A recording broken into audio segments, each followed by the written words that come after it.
Hi, everybody. Welcome back to another episode of Life, Love, and Money. Today, I'm going to continue talking about utility. That is our happiness continuum that we talk about in class.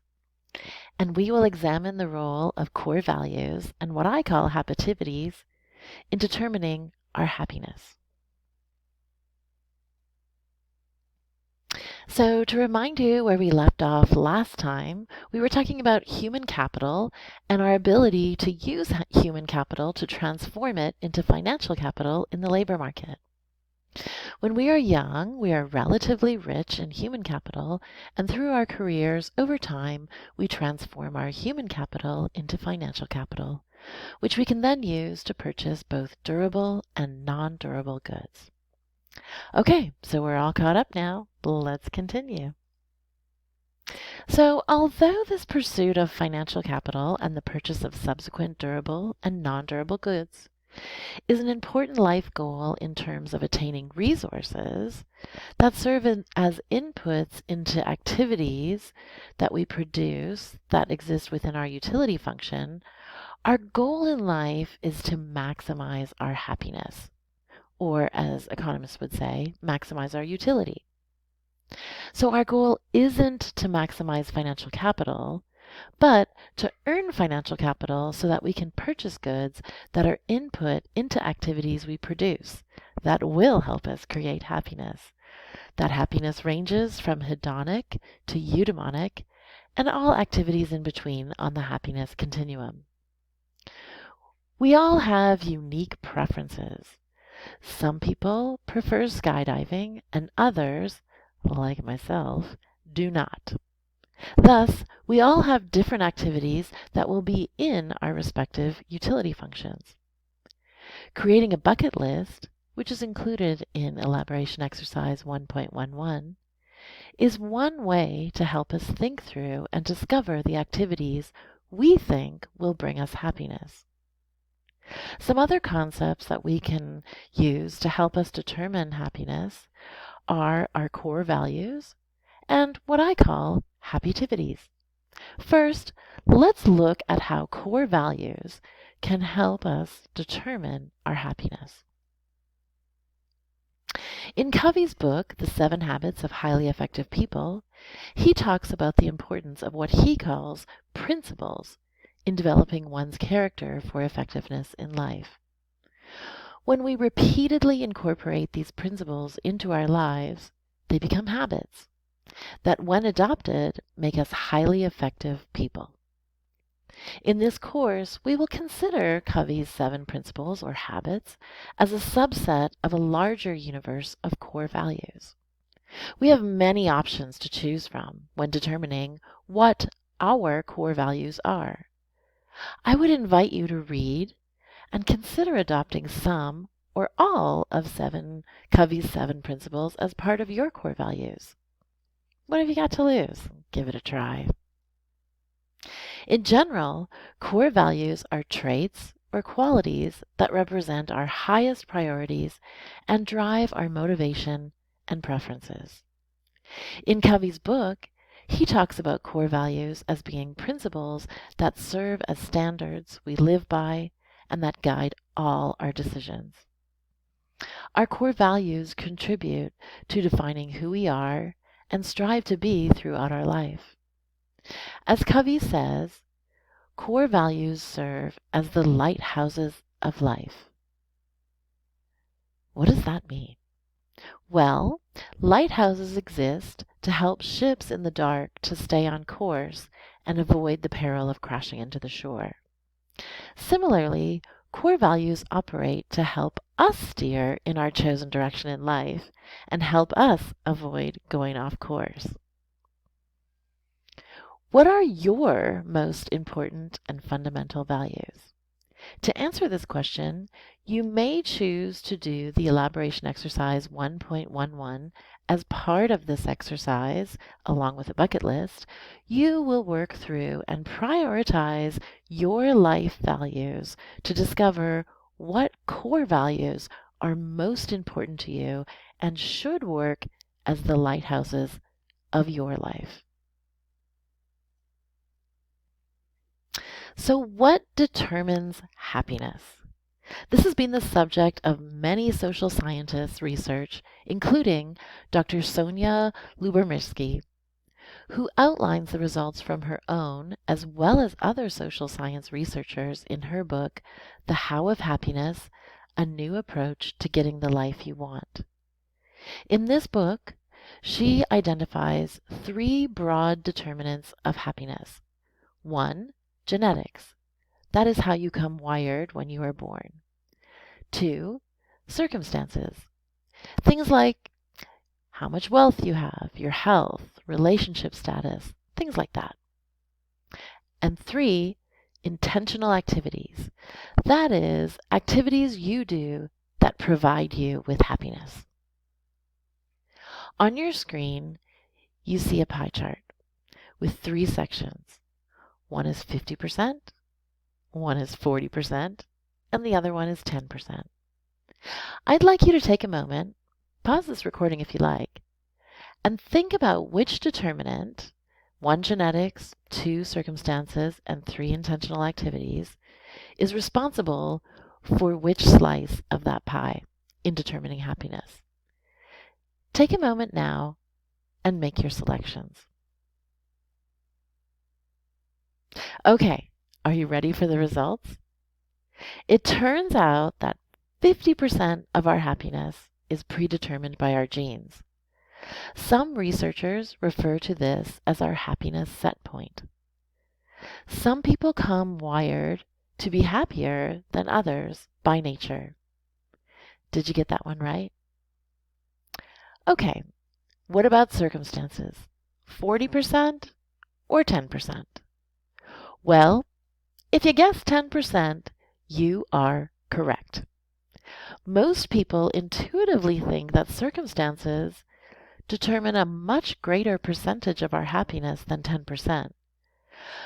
But I will tell you, many research studies now provide evidence that circumstances, your wealth, health, attractiveness, relationship status, and the like, really only end up amounting to determining about 10% of our happiness. So that means that 40% of our happiness, quite a substantial percentage, comes from engaging in not just any activities, but certain types of intentional activities that I like to call happytivities. So what are happytivities?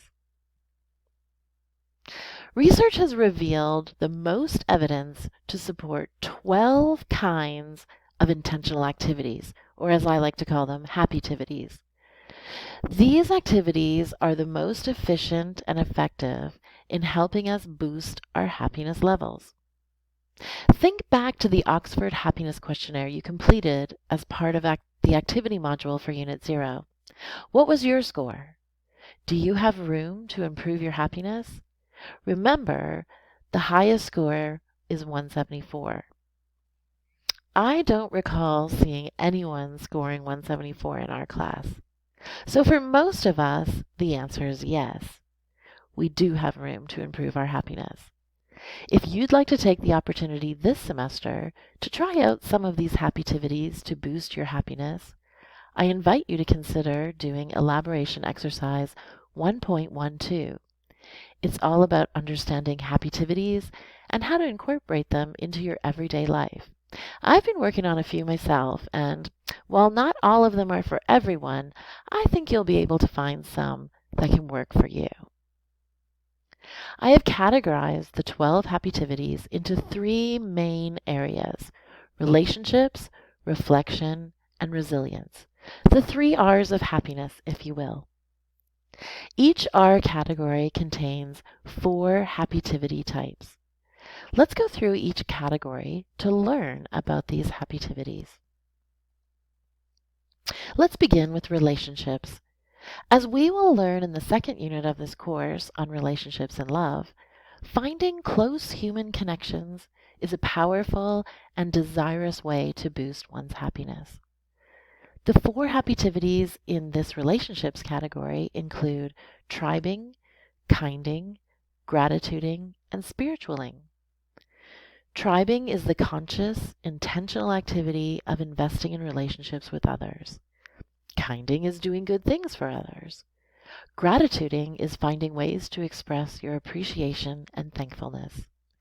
Spiritualing is focused on practicing your religion and spirituality. To become more familiar with suggestions about how to identify specific practices to incorporate these activities in the relationship happytivities, please refer to the reading located in Unit 1 in Blackboard. The next category is reflection. The 4 happytivities in this category include savoring, flowing, futuring, and committing. Savoring is all about being conscious to recognize joy in the moment. Flowing is about getting really into something because it challenges and absorbs your attention. Futuring involves creating optimism, and committing is all about grit and achievement.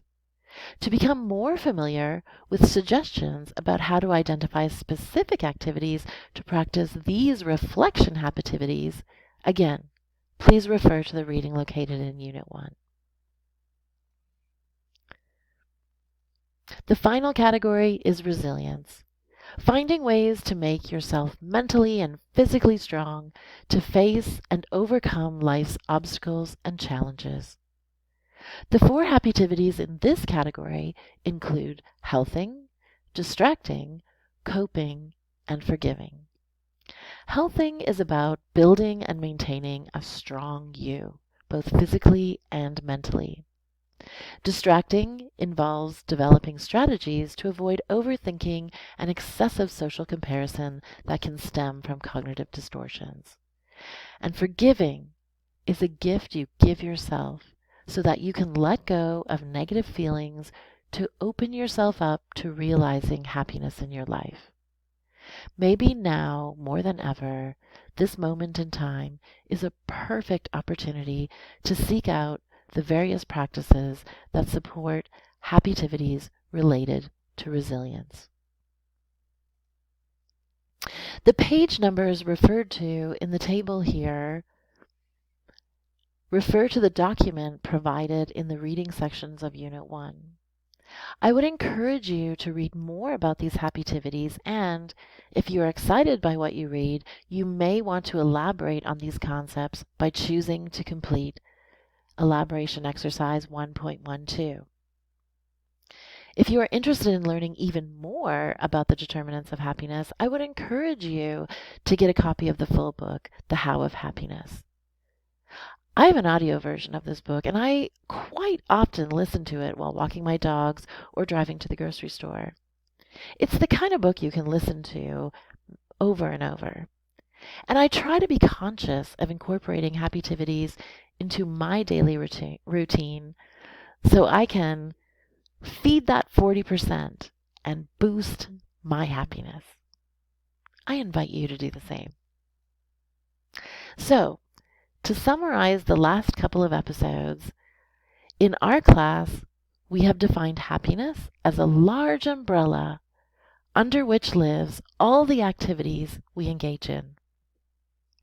This happiness continuum ranges from hedonia, pleasure creating positive emotion, to eudaimonia, fulfillment attained by achieving meaning. Another name for our concept of happiness is what economists would term utility. Utility is what we receive when our needs are met. Our utility function of activities are things that we choose based on our preferences and core values. 50% of our utility or happiness is determined by our genes, which we cannot change. But that means we can influence the other half. About 10% of happiness can be impacted by our circumstances, wealth, health, relationship status, etc. But because 40% of our happiness is determined through intentional activities, or what I call happytivities, it seems to make a lot of sense to learn about and incorporate happytivities into our utility function activities.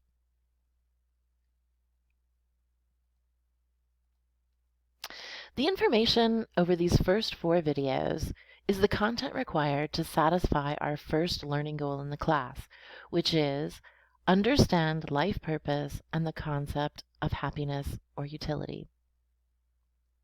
The first episode focused on how we learn, knowledge and skills that will help you with all the units in this course and every other course you take as well.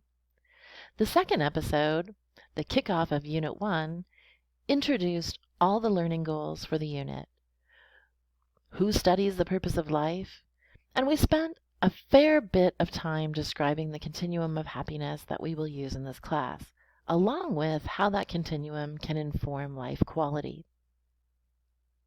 The third episode equated the happiness continuum with what economists call utility, and how needs and resources are required to produce activities that yield happiness.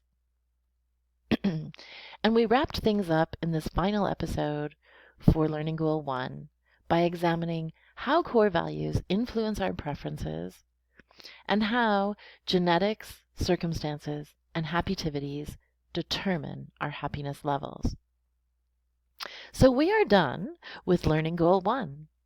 Remember, there are 2 choices of elaboration exercises, 1.11, the bucket list and core values, and 1.12, happitivities, that you are invited to do if you'd like to dive into this learning goal a little deeper. Have a great day, and I'll catch up with you again where we will start our discussion surrounding Learning Goal 2. Thanks for listening. Bye for now.